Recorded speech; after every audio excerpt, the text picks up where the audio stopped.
Narendra Modi means business within days after warming up and warning the country that some tough measures need to be taken to get the economy back on its feet. The government today announced a steep hike in rail fares and freight rates.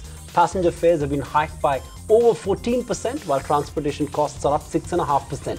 The new fares will come into effect from the 25th of this month. Rail Minister Sadanand Gowda says without a hike in passenger fares and freight charges, the railways will collapse.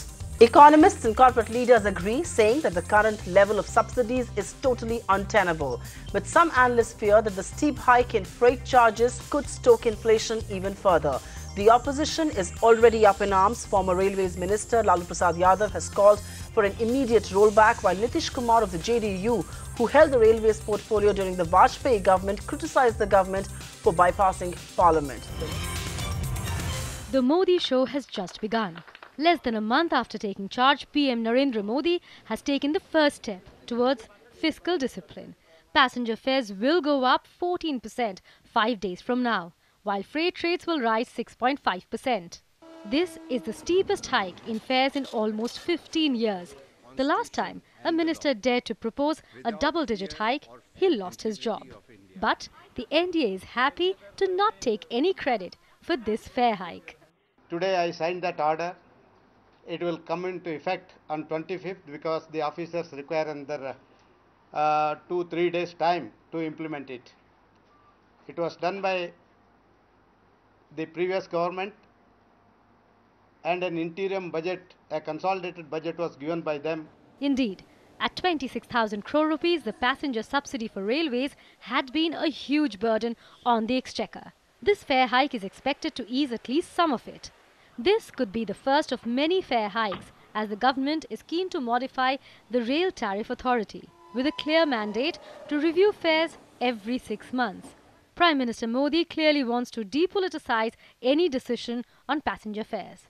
But a move to hike freight rates will stoke inflation without a doubt.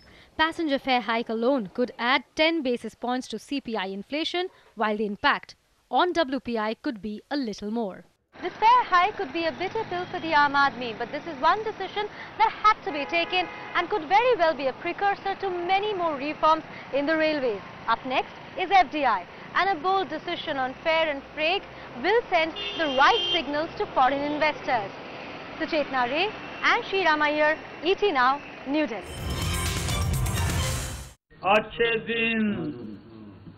अच्छे दिन सब्ज बाग दिखा के देश के लोगों को गुमराह करके सत्ता में आने वाली एनडीए की सरकार, नरेंद्र मोदी जी की सरकार ने पहला आज तोप चलाया है देश की जनता के छाती पर, गरीबों के। जो कुछ भी इन्हें करना था, ये इन्हें बजट में करना चाहिए। बड़ी बढ़ोतरी है, कोई साधारण बढ़ोतरी नहीं है, और मुझको तो लगता है कि इससे महंगाई बढ़ेगी, और ये कम से कम अच्छे दिनों का आगाज तो नहीं ही है। One hand you have vegetable prices and the prices of other essential commodities, going through the roof in the last 1 month.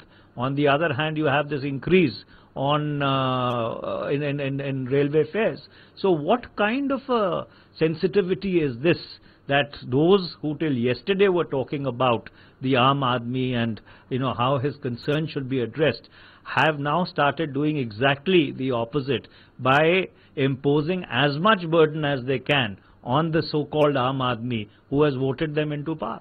As it is, the common man is burdened. Now this is going to overburden each one of them. Not only is there a seriously steep hike, and there's also a freight hike. So A, you bypass parliament, and B, but this is the this is the old dirty tricks department. किसी को लगातार दोष देना, अपने आप काम न करना, ये राजनीति में चल नहीं पाता है। जब सरकार में आप आ गए तो फिर पिछले का दोष ना होता तो जनता उनको बदलती क्यों? अगर जनता ने उन्हें बदल के आपको बैठाना है तो ये आपकी जिम्मेदारी है कि आप उस दोष को आप संभालिए।